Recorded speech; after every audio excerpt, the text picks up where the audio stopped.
Hello and welcome to the Grand Line Review, your source for everything One Piece. If you've ever seen one of my videos before, chances are you're aware of how much of a manga purist I am. That's why today's top 5 list may shock you, because we are going to be doing the unthinkable and examining moments in the series that were actually done better in the anime. What? And look, I know it's a small pool to judge from, but I assure you, they do exist. The criteria for this list is ever so simple. The selected moment in the series must have occurred in both the manga and the anime for comparison, and it quite simply needs to be more effectively conveyed in its animated medium.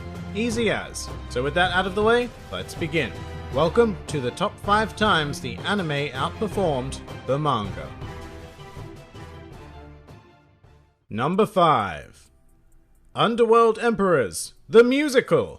Alright, let's commence this list with a collective of cool characters introduced at the business end of Whole Cake Island, more commonly known as Morgan, Stussy, and the other dude bros. Now in the manga, these guys had a pretty cool introduction, presenting themselves on a wonderfully drawn 2-page spread. Not a whole lot of room for creativity when it came to the anime adaptation, or so I would have thought. Instead, continuing the musical Disney theme that Whole Cake Island introduced us to, the wonderful people of Toei decided to turn this fairly flat introduction into an entire musical number of its own. Furthermore, the music itself took inspiration from the classical big band swing style of the early 1930s, which coincided with the era of classical real-world underground figures such as Al Capone. So the instrumental alone managed to evoke a nice period underworld sense that is also reflected in the clothing of some of the characters like Stussy and Dufeld. The one negative thing I will say is that once the dialogue began, it was pretty clear that these were just manga lines inserted into a song they really had no business being in, but who cares? Because this uncharacteristically creative decision from Toei elevated this scene from a fairly bland introduction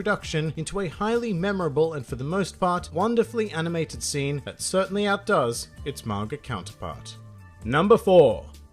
Saint Charlos. Alright, this particular scene pops up a lot in relation to my top 5 lists, whether it be best punches or the most hated characters, but for good reason. It is a fantastically constructed moment in the series that stands out for a wide array of reasons, but in this particular case, the anime absolutely outdid itself. Arguably the greatest advantage the anime medium has over its manga counterpart is sound. Manga does its best to insert sound effects, and they do work quite well, but they do not compare to a well-crafted soundtrack. This scene works so damn well because of the journey the music takes us on. From the somber isolated moment with Hachi to the epic slow walk of Luffy towards Charlos, the anime soundtrack deserves almost 100% of the credit for pumping us up for the inevitable punch. And it didn't stop there, because in another bold move from Toei for the actual impact of the punch, they decided to remove all color, creating a very basic bright and stark environment, which when juxtaposed against the detailed dark and dingy auction house created maximum impact for Luffy's strike and resulted in one of the most memorable scenes in the history of the series. Number 3. Luffy versus the Admirals. I think it's fair to say that the Marineford portion of the anime is one of the most disappointing adaptations in the series, suffering extensively from long drawn-out reaction shots and other assorted filler. However, within that ever-extended arc, there were sprinkles of phenomenally animated scenes that not only do the source material justice, but even surpass it in terms of quality, and there is no greater example of this than Luffy versus the Admirals. And most of the beauty of this scene comes down to the care put into animating a detailed environment. For example, when Luffy arrives having been tossed by Jinbei, the impact of the water onto a hard surface is sublime, and when it eventually dissipates to reveal Luffy, it is a truly epic moment, particularly with the slowed down time effect that makes the water linger in the air afterwards. And a very similar animation technique is used when Luffy begins kicking the frozen mast at the Admirals, except this time with chunks of ice. It's absolutely beautiful, and it may even be worthy of the number 1 spot, except that it suffers a bit too much from Marineford syndrome. For example, there is a section in the middle of this that is simply too long and drawn out, which is the time it takes when we see Luffy landing in this position to him simply raising his head. That takes 17 seconds. 17 seconds to convey a grand total of nothing. Oh, and also the scene gets split up over 2 episodes, which is really sad because we go from beautifully well-crafted animation to whatever the next team could shit out. But let's not dwell on this fact for too long lest we become Toei. For now, I believe the initial portion of this scene absolutely outdoes its manga counterpart. Number 2. Gear Second.